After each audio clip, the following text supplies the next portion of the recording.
Hello hello hello, কে? এই phone ধরিস রে, কি বলবো? একবারে পরিষ্কার ভাবে বলে দাও, বিয়ে হবে না। হ্যালো। হ্যাঁ রে মারা, কে? আমি লীলকান্ত বলছি রে। আরে বিয়াই, বলো বলো বলো। বলছি কেসটা একটু ঘাবলা হয়ে গেছে রে। কিসের ঘাবলা হয়েছে? বলতেও ওনাকে এরকম একটা লজ্জা লজ্জা ভাব লাগছে, আবার না বললে উপায় নাই। আরে বিয়াইকে কথা বলবি, তোমার লজ্জা কিসের রে? বল কি হয়েছে বল। আমার ওই ফেদামুকু ছেলেটা, বুঝলি তো? হ্যাঁ হ্যাঁ, কি হয়েছে কি? বলছি তাহলে বললো মারা আবার পেঁচাল পাইছে। কি হয়েছে কি রে? অত কি মেহু মেহু করছিস, বল কি হলো? বলছি মারা, আমার ওই ছেলেটা, বুঝলি তো, তোর মেয়েকে বিয়ে করবে না বলছি রে মারা। কি? হ্যাঁ হ্যাঁ ঠিকই বলছি, আমার ছেলে বিয়ে করবে না। গুদু পাকামো কথা মারাই না তো, বালচুদা আমার। বিয়ের 3 তারিখ ঠিক হয়ে গেল, আমি শোরুমে আপাচি গাড়ির বাইনা দিয়ে দিলাম, আমার গাড়া পাকামো মারাচ্ছিস নাকি তুই? আরে শোরুমে অ্যাপাচি গাড়ির বাইনা দিয়ে দিছে বলছে। আমি লোবো না বানায় পাচ্ছি ফেপাচ্ছি। বন্ধু বলছি রাগমাগ করি না মারা, ও বিয়ে করবেও না, গাড়িও নেবে না বলছি। কেন রে মারা বিয়েটা করবে না? কিসের লেগে? কি হয়েছে কি বলতে হবে তো সেটা মারা। কিসের লেগে বিয়ে করবি না সেটা জিজ্ঞেস করছে। বলে দাও মানে ডাইরেক্ট ভাবে বলো, পলাতক মেয়ে। বলছি পলাতক মেয়ে রে, অন্য ছেলের সাথে পালিয়ে গেছিল তো তোর মেয়ে। বেরো গুদ মারানির ভাই পালিয়ে গেছিল, তা কি হবে রে চুদির ভাই? আমি তো টাকা পয়সা বেশি করে দেবো বলেছি তো তোকে। তা হইলেও মারা ছেলে মারা অমত করছে। ফোন রাখ গুদ মারানি ভাই, আর ফোন করবি না, ফোন রাখ শালা। কি হইলো বড় ভাই? সর্বনাশ হয়ে গেল। কি হইলো? লীলকান্ত বলছে ও ছেলের সাথে আমার মেয়ের বিয়ে দেবে না। তাই নাকি বড় ভাই? হ্যাঁ। তাহলে এখন কি হবে? ওই শালা খানকির ছেলে পাঁচুর লেগি এইসব হচ্ছে রে। খানকির ছেলেকে কি জিমায় দেবো আমি, সে আমি বুঝতে পারছি রে। খানকির ছেলে সুরে বাচ্চা যে কাজ করলো, ছি ছি ছি ছি ছি।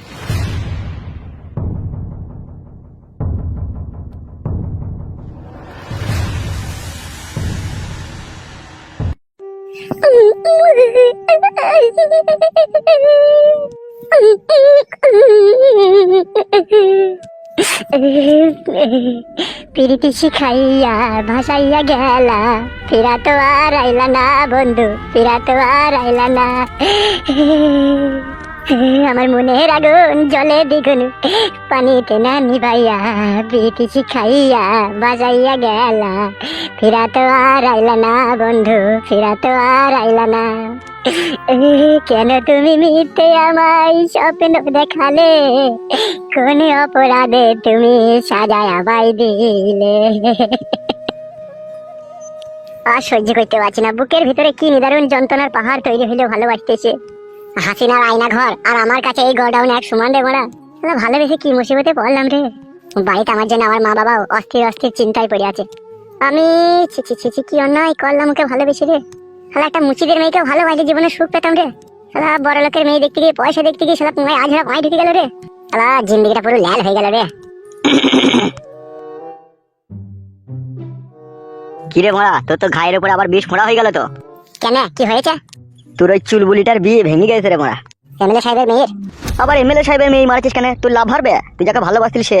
ওই ভালোবেসেই তো গান মারানোর পথ। আজ আমি দুনিয়ার আলো বাতাস দেখতে পেয়েছি না। এখনো যে লেওড়া তুই কতদিন দেখতে পাবি না দুনিয়ার আলো বাতাস, তারও কোনো হিসাব নাই। কেন মারা, এখনো কি বিয়ে ঠিক হয়নি নাকি?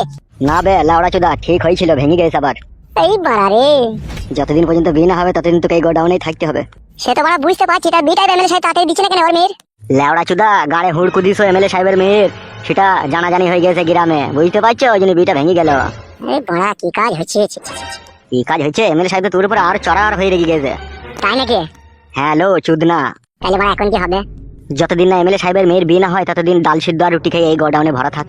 তোরা মারা ছেড়ে দেখেন আমাকে, তোরা পাড়ার ছেলে হয়ে আমার সাথে বেইমানি করছিস রে। আমার কিচ্ছু করার নাই রে ভাই, এমএলএ সাহেবের টাকাতে আমার পুরো সংসার চলে। আর তোকে যদি আমি এখান থেকে ছেড়ে দিই, এমএলএ সাহেব তো আমাকে পিটি মেরে দেবে, তার সাথে আমার সংসারটাকেও তাছনাছ করে দেবো। সেই জন্য তোর কষ্ট তুই সহ্য কর, আর এইখানেই থাক ভাই, কিচ্ছু করার নাই।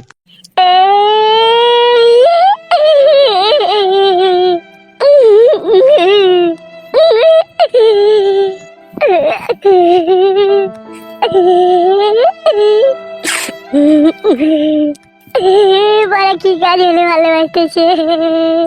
মাগি মারানি মাগিকে বললাম যে তোকে ভালোবাসবো না, তোকে নিয়ে যাবো না, তোকে নিয়ে গেলে আমার জীবনে বিশাল ঝড় নেমে আসবে। তা বুঝ না, কিছু হবে না, আমার বাবাকে আমি বুঝাবো। খানকে আজকে আমি গোডাউনে ভরা, আর কানকে বাড়িতে ভালো মন্দ খেচে খাঁচের এবারে শুয়েছে মাগি মারানি মাগি। ভগবান, সহ্য করার মতো একটু বল শক্তি দাও ভগবান। এমনিতে এই বিরহ বিচ্ছেদ, তার উপরে আবার এই আয়না ঘরের যন্ত্রণা ভগবান। আর পারছি না ভগবান, বুকের ভিতরে কি যন্ত্রণা, মনে হচ্ছে সব জ্বলে পুড়ে গেছে। সহ্য করার মতো ক্ষমতা দাও ভগবান। রজনীকে ভালোবেসে কানতে হবে শেষে, বড় ভুল করেছে তোমায় ভালোবেসে। পৃথিবীতে মৃত্যুর পরে যদি আবার কোনোদিনও কখনো আমার জন্ম হয়, কোনো মেয়েকে আর ভালোবাসার চোখে দেখবো না, সব মেয়েকে বোনের চোখে দেখবো আমি, সব মেয়েকে। কুটুমারানির ভাই এমএলএ রে কি সাজা দিলি রে, কঠিন সাজা দিয়ে দিলি রে। ও ভগবান, এমএলএ সাহেবকে এরকম সাজা তুমি দিও। দু হাত তুলে তোমার কাছে বিচার চাইছি ভগবান, এমএলএ সাহেব যেন আমার মতো এরকম কঠিন সাজা পাক, কঠিন সাজা পাক। জীবনটা ললকাটি হয়ে গেল রে। এইভাবে হাত পা গুটিয়ে বাড়িতে বসে থাকলে হবে? ছেলেটার একটা খোঁজ খবর করো। ওর মামা তো বলছে আমাদের বাড়িতে 6 দিন ছিল, 6 দিন পরে হঠাৎ করে যে কোথায় গায়েব হয়ে গেল, আমি আর দেখতে পাইনি, তাই বলছে। বালা মাতালি গেল কোথা মাংমানি ফেদাম কোথা? এমএলএ সাহেব আবার ধরে টরে আনেনি তো? গাইবা কি করে জানবে এমএলএ সাহেব এখন ধরিয়ে এনেছে না কি করেছে? আমি তো কিছুই জানি না সব। সেই জন্যই তো বলছি একটু খোঁজ করে দেখো গো আশেপাশে। কোথা আশেপাশে খুঁজবো মারা ওকে? আর এমএলএ সাহেবকে গিয়েও যে আমি জিজ্ঞেস করবো সেই হিম্মত আমার নাই। ও যার আগে লোক, আমার ধর থেকে কল্লা আলাদা করে দেবে। হ্যাঁ গো, তাইলে আমার ছেলেটার কি হবে বলো তো? সেটা তো আমারও চিন্তা হচ্ছে। তোমার ছেলে বলে তোমার কি মন খারাপ একা হয়েছে? আমারও মন খারাপ হচ্ছে। আমার কাছে কথা হচ্ছে যে আমরা মা বাবা বেঁচে আছি, তোর আমরা দেখে শুনে ভালো জায়গায় বিয়ে দিয়ে দেবো, তোর এই আজে বাজে মেয়ের সাথে এরকম এমন একটা কাজ করে ফেলি না, কাউকে সমাজে কোনো কথা বলা গেছি না। কি রে বাঙ্কু, ছেলেটার কি কোনো খোঁজ খবর পেলি? না রে, ছেলেটার কোনো খোঁজ খবর পেলাম না রে। আমার মন বলছে লেওড়া এমএলএ সাহেব আমাদের পাঁচুকে গুম করে দিয়েছে। না না, এরকম কুলক্ষণী কথা বলিস না রে। এমএলএ সাহেব লোক সুবিধা লয়, তুই জানিস না, বুঝলি তো? আমি জানি ওকে, আমি চিনি ওকে এরকম লোক। তাহলে এখন আমি কি করবো বল? তোর তো অনেক কিছুই করা উচিত, কিন্তু কিছুই তো করতে পারবি না। তুই যে পুলিশকে যে বলবি, পুলিশে তো এমএলএ সাহেবের হাতে। হ্যাঁ, সব ভাড়া কিনে রেখে দিয়েছে জানিস? ছেলেটা যে বেঁচে আছে না মারা গেছে না কোথায় আছে সে কোনোই খবর পাসনি তো? না রে মারা, কোনোই খোঁজ খবর পেয়েছি না আমি। শুধু ওর মামা বলছে এইখানে এসেছিল 6 দিন ছিল, 6 দিন পরে হঠাৎ করে সে গায়েব হয়ে গেল, তাকে আর আমরা দেখতে পাইনি। হঠাৎ করে গায়েব হয়ে গেছে? হঠাৎ করে গায়েব হয়ে যাওয়া মানে তো বিশাল ব্যাপার রে। ওই জন্যই তো তোর বৌদি মারা আবার টেনশন করছে, কাঁদছে। এখন তো কিন্তু আর কোনো লাভ হবে না, ওকে যেমন করে হোক খুঁজে বাই করতে হবে ছেলেটাকে। তা কি করে বাই করবো সেটাই তো বুঝতে পারছি না। আমার কাছে একটা কথা শুনবি কি? হ্যাঁ বল।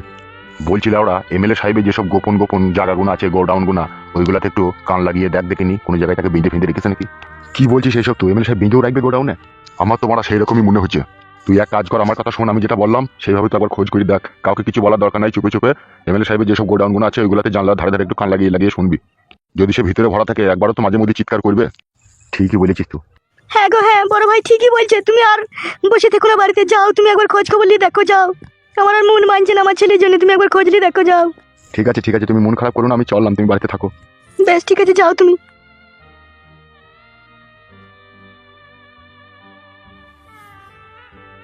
ভগবান, আমার ছেলেটাকে যেন ভালোই ভালোই খুঁজে পাই। পাবে পাবে, অত মন খারাপ করো না। কিরকম কি হয়ে গেল বলো দেখিনি ভাই? শুকনো বিপদ করে বসে থাকলো গো। এখন যা যুগ পড়েছে বৌদি, সবারই ছেলে মেয়ে এখন ওই একই কাজ করছে, কেউ লুকিয়ে করছে কেউ দেখিয়ে করছে। ওইসব টেনশন করার দরকার নাই, ঠিক খুঁজে পেয়ে যাবে। তোমার মুখের কথাই যেন সত্যি হয়।